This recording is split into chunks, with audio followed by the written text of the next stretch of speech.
앞의 영상을 보셨죠? 콧모를 쓴 한 선비의 거대한 석상입니다. 중국 호남성 영주시 시내로 들어가는 진입로 근처 길가에 서 있는 모습입니다. 누구냐고요?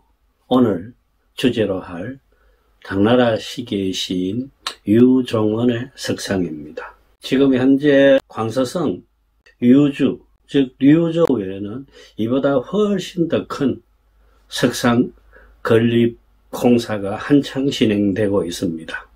이렇듯 유종원의 고향도 아니고 단지 몇 년간 벼슬살이를 했던 곳인데 이 지역 사람들은 아직도 이렇게 글을 기려서 이러한 거대한 석상까지 조성하고 있는 것입니다. 오늘은 유종원 술과 그 유종원의 생애에 대해서 몇 가지 이야기를 하고자 합니다.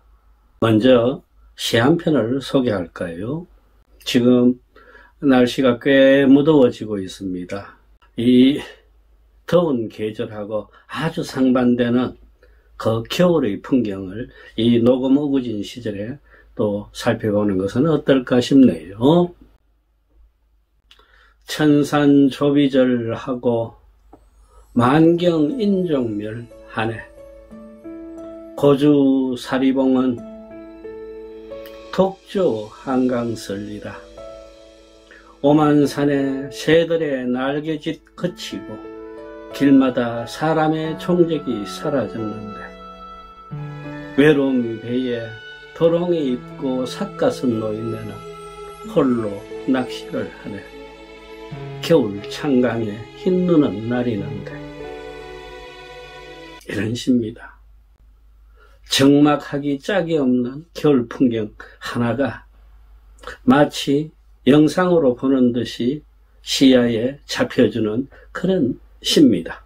오원절구의 짧은 시, 이 한 편은 청고의 명편, 불희의 명작의 하나로 손꼽히는 유종원의 시입니다.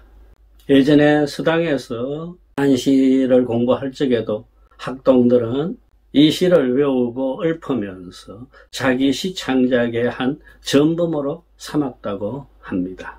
우선 오늘 보면은 두 번째 구 마지막 글자 사라질 멸자죠. 멸. 그 다음에 마지막 구절의 마지막 글자 설자입니다. 멸, 설 하면 을 하는 발음이 똑같아지죠. 중국어에도 마찬가지입니다. 멸, 미에, 그 다음에 설자는 시에 이렇게 됩니다. 예로 끝납니다. 이렇게 운을 맞춰주고 있어요. 재미있는 것은 요 사구의 맨 앞 글자들만 또 한번 추려볼까요? 천, 만, 고, 독 이렇게 되죠. 천만 고독이라. 이보다 더 고독할 수가 없다라는 그런 풍경입니다. 저도 예전에 학창 시절에 처음 이 시를 대하고는 너무너무 좋아가지고 단숨에 외워가지고 혼자 읊고 댕겼던 시절이 떠오르곤 합니다. 중국인들은 흔히 중국 문화 사상에서 가장 고독했던 시인이 누구일까, 예술가가 누구일까를 꼽을 때 어김없이 손꼽는 이가 바로 이 유종원입니다. 유종원 서기 773년에 태어났어요. 자는 자후라고 합니다. 하여 책에서는 유자후라는 이름으로 많이 나오고 합니다. 유자후가 바로 유종원이다. 이전에도 당송팔대가 이야기를 여러 번 했습니다. 당나라 시기, 송나라 시기를 통틀어서 가장 뛰어난 문장을 썼던 이들 8명, 당송팔대가죠. 여기에도 순서가 있습니다. 1번, 2번, 3번 식으로. 1번은 항상 한유입니다. 한퇴지라는 시인이죠. 대단한 시인이죠. 그가 항상 1번이고 2번 자리에 바로 유종원이 있습니다. 그 다음 3위 자리에는 구양수가 들어가고 4, 5, 6은 소동파 3부자가 끼어듭니다. 즉 아버지 소순, 그 다음에 소동파 소식, 그리고 그의 동생 소철. 마지막 두 자리가 왕안석과 증공입니다. 1770년대쯤 되면은 이미 알록산의 난을 거쳐가지고 그 잘나가던 당나라가 쇠퇴 시기로 빠져든 그 시기입니다. 유정원은 이 당나라 수도인 장안에서 태어났어요. 대대로 벼슬살이를 하고 학문을 좋아했던 집안입니다. 특히 유정원은 그 어머니가 교육열이 대단했어요. 그래서 이 어린 아이의 교육을 위해서 일부러 집을 장안 바깥 교외로 옮겨가지고 엄마가 교육을 담당합니다. 워낙 총명하고 성실했던 유정원인지라 그의 학업은 앞을 모를 정도로 발전해 나갔어요. 그리하여 21살 되던 해에 과거시험에 급제를 합니다. 그리고 정식으로 관직 생활을 한 것이 31살 때였습니다. 감찰 의사가 되어가지고 공무원들의 부정 이런 것을 캐내고 하는 그런 직을 담당했어요. 그래야 이 시기에 벌써 유정원은 사회의 부패상을 낱낱이 알 수가 있게 되었고 하여 이래서는 안 된다. 나라가 이것을 다 뜯어 고쳐야 된다라는 강한 의지를 갖게 됩니다. 당시 조정의 신하들도 거의 두 파로 나눠져 있었어요. 하나는 지금 이대로 가는 것을 좋아하는 패거리들이 있는가 하면 이걸 다 뜯어 고쳐야 된다는 혁신파들이 또 있었어요. 이 유정원은 이 혁신파에 가담을 했습니다. 머지않아서 이 혁신파들이 조정의 중심에 들어서서 자신들의 뜻을 펼 수 있는 기회가 왔어요. 유정원 나이 33살 때였습니다. 순종 황제가 황위에 올랐어요. 이 순종은 혁신파들을 대거 중용하기 시작합니다. 하여 이 혁신파 신하들이 조정 요소에 앉게 되었어요. 이들 이 혁신파 신하들은 첫째, 왕권 강화를 위해 갖고 지방 권력을 줄이고, 그 다음에 황관들이 설치지 못하는 법을 만들고, 조세 제도를 개선하는 등등의 여러 가지 정책들을 펴나가기 시작하는데, 이 혁신파 권력 시대에는 너무도 짧게 끝나고 맙니다. 우리나라의 김옥균이의 그 3.1천하 같이 자신들의 신분의 위협을 느낀 이 황관들이 새로운 태자를 앞세워가지고 황제를 협박합니다. 그 위세에 황제가 굴복을 하고는 황위를 태자한테 넘기게 되기 때문입니다. 하여 그동안 권세를 잡았던 혁신파들이 일거에 도태가 됩니다. 그 혁신파 권력 시대에는 180일에 지나지 않았어요. 혁신파의 한 사람이었던 유정원으로서도 이제 조정에서 쫓겨나는 것은 당연한 일이었겠죠. 그가 귀양살이이면서도 귀양살이가 아닌 지방의 한직을 맡아갖고 떠나게 되는 것이 33살 때였습니다. 그에게 맡겨진 벼슬은 저 멀고 먼 오늘날의 호남성 영주의 사마로 가는 겁니다. 영주 사마. 이 영주 융저우라고 합니다. 어디쯤 있느냐 하면은 장강의 중앙에 동정호가 있고 동정호 아래쪽에 호남성의 성도 장사가 있죠. 창사. 그 창사시에서 동남쪽으로 차로 한 3시간쯤 가면은 다다를 수 있는 큰 도시입니다. 인구 500만이 넘어요. 그러나 그 옛날, 1000년 이전의 그 옛날에는 이 영주가 한적하기 짝이 없는 시골 고을이었어요. 여기에는 상강, 소강의 그 물줄기들이 수없이 마주치는 곳이기도 합니다. 풍광이, 그리고 산수가 아주 빼어난 곳이었어요. 여기에 부임을 한 유정원은 그 조정의 일들을 다 까마득하게 이제 잊고 이 지방민들을 위해서 그리고 스스로의 공부와 시작품을 위해서 하루하루를 지내게 되는 것입니다. 내일이면 혹시 세상이 바뀌어서 다시 불려갈까 그런 생각도 이젠 가질 수가 없었어요.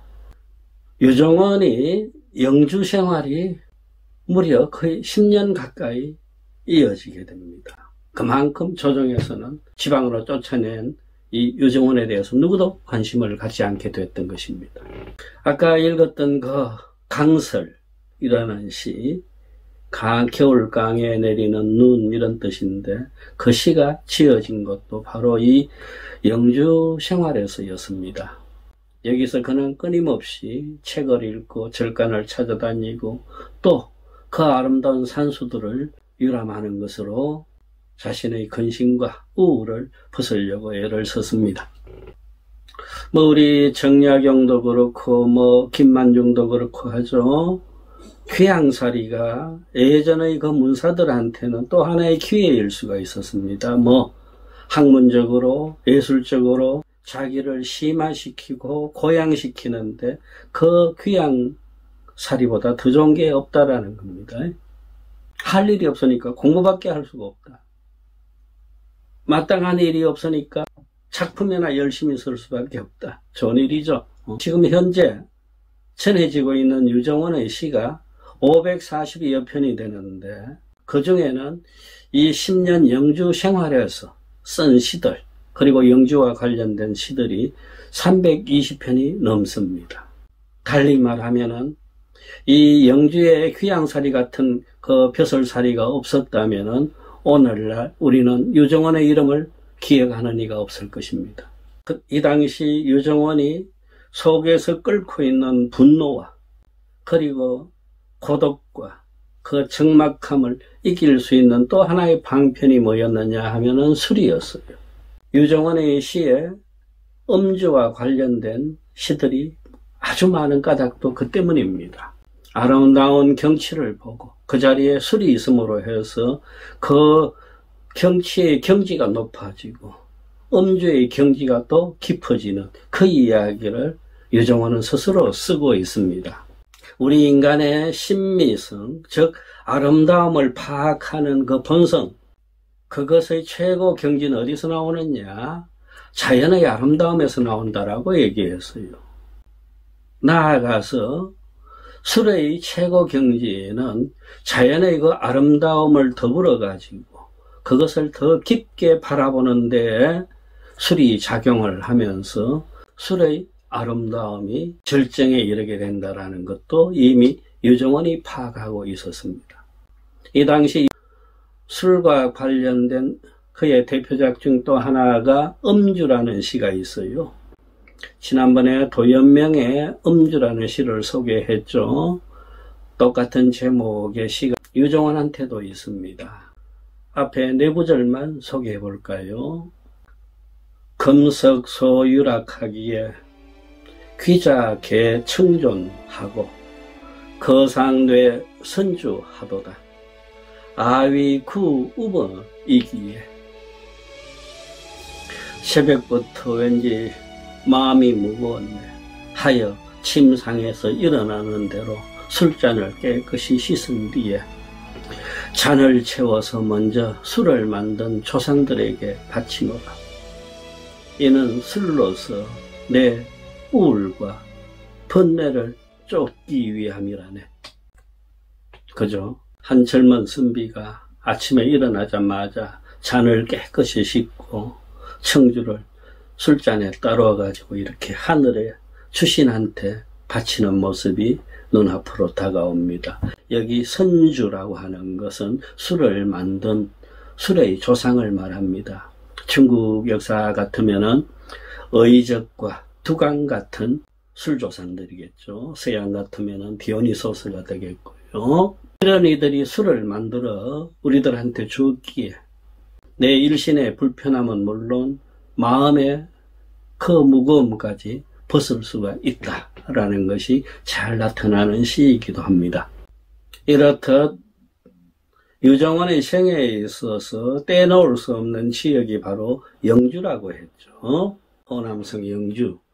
당연히 유정원의 이름을 붙인 백주가 이 영주에서 나올 수밖에 없는 이유가 여기에 있습니다. 이곳 영주에 이사과기실업공사라는 수레사가 있습니다. 과기, 과학기술이란 뜻이겠고, 이사는 칼을 이자를 쓰는데 여기서는 특별하다란 뜻이 되겠죠. 특별한 뱀들을 과학적으로 연구하는 공사다 이겁니다. 회사 이름에서 나타나듯이 이 술회사는 정통의 어떤 백주보다 뱀술, 건강주를 만드는 것으로 더 유명한 회사입니다. 이 회사에서 표방하는 것은 우리는 나라가 보호하는 천년의 뱀들을 잡는 것이 아니고 직접 우리가 키워가지고 사육을 해가지고 그리고 거기서 나오는 독들을 과학적으로 분석, 연구해서 그걸로 술을 만든다라고 이야기하고 있습니다. 일종의 약술이죠. 중국에서는 이걸 다 보건주로 호칭합니다. 전에 동주 이야기할 때도 설명드렸습니다만은 술을 만드는 첫 단계, 즉 발효 과정에서부터 약재를 넣어갖고 술을 걸러내면은 그건 백주요. 완성된 백주를 약재에다가 부어갖고 쉽게 말해서 담금주를 만들면 그것은 보건주다. 이렇게 구분한다고 이야기했습니다. 고독의 시인 유종원과 이 뱀술이 이미지상으로 잘 연결이 안 됩니다만은 이 뱀술 회사에서 유종원 술을 만들고 있는가? 단지 지역적 연관성만 따져서 그러는 건가? 그건 아닙니다. 유종원의 산문 중에 이 영주 시절에 쓴 산문 중에 포사자설이라는 글이 있습니다. 포, 잡다, 사, 뱀. 뱀 잡는 사람의 이야기 이런 뜻인데 땅꾼이라 그러죠. 우리는 이 땅꾼산의 이야기를 쓴 짤막한 산문이 있는데 그 유래로 해서 회사에서는 이 뱀술 이름에도 유종원이라고 붙이고 있습니다. 요즘은 아예 이 회사 이름까지도 그냥 유종원 공사 이렇게 부르는 경우가 많습니다. 유종원 술은 구하지 못했습니다. 나중에 창사쯤에 여행을 하게 되면은 굳이 한번 찾아보려고 하는 술이 바로 이 유종원 백주이기도 합니다.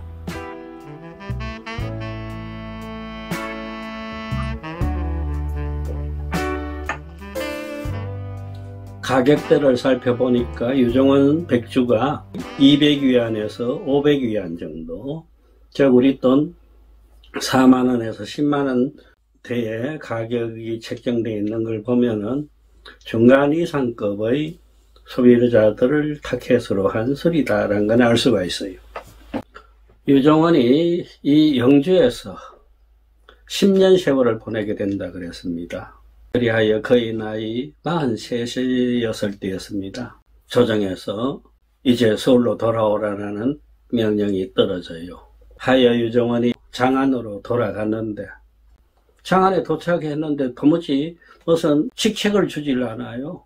그렇게 서너 달이 지났는데 또 갑자기 조정에서 그래요. 너 다시 시골로 가라고. 그런데 거기는 영주보다 훨씬 더 먼 곳이었어요. 더 궁벽진 곳이었어요. 오늘날의 광서성 류주라는 것입니다. 류주, 우리나라 사람들도 많이 찾아가는 천하절경 계림이 있죠.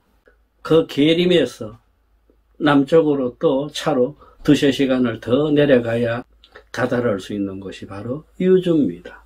여기로 가라고 명령이 떨어졌어요.